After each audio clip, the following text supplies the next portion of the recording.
Oui, Monsieur le Président, mes chers collègues, la plénière de ce jour consacrée au débat sur les orientations budgétaires se tient dans un contexte politique national et international très inquiétant.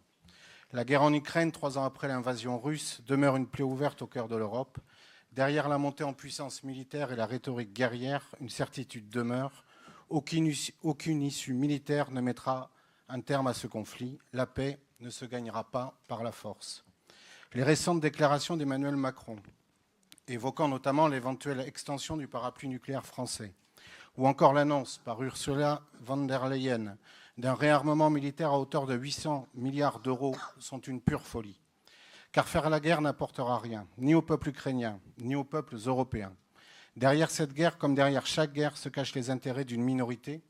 Les oligarques russes, en premier lieu, avides de rentes énergétiques, les fonds spéculatifs tirant profit de la dette ukrainienne, le complexe militaro-industriel occidental. Il est à noter que depuis une semaine, l'action de Dassault a augmenté de 16% et celle de Thales de 23%. Reprenons les mots de Jaurès. Le capitalisme porte en lui la guerre, comme une nuée, l'orage. Et ces 800 milliards d'euros contrastent violemment avec l'asphyxie des budgets sociaux européens, où l'inflation et dette publique fragilisent les services essentiels.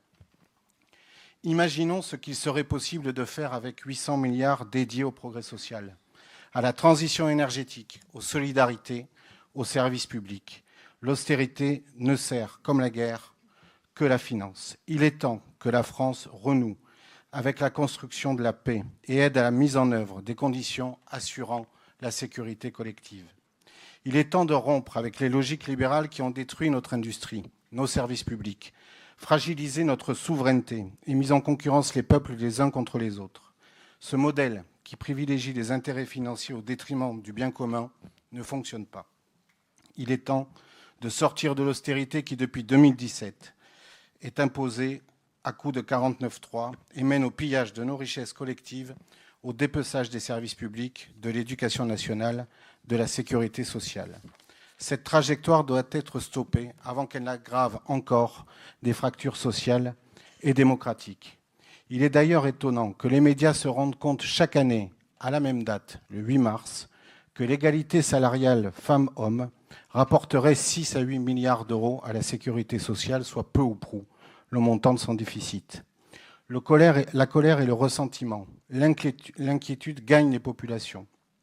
Dans le même temps, la crise climatique s'intensifie, menaçant les générations futures. Les crises à répétition et les politiques d'austérité menées depuis 30 ans contraignent toujours plus les dépenses publiques, freinent la capacité des collectivités à répondre aux besoins des populations. Pourtant, ce sont bien elles qui réalisent 70% des investissements publics. Sans elles, sans nous, les territoires seraient privés de leviers essentiels pour lutter contre les inégalités et engager la transition écologique.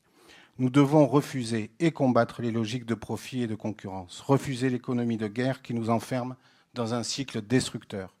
Nous devons rejeter les logiques de profit et de concurrence et les logiques d'économie de guerre tout en résistant, en proposant des politiques innovantes adossées à des financements audacieux qui répondent aux besoins des populations.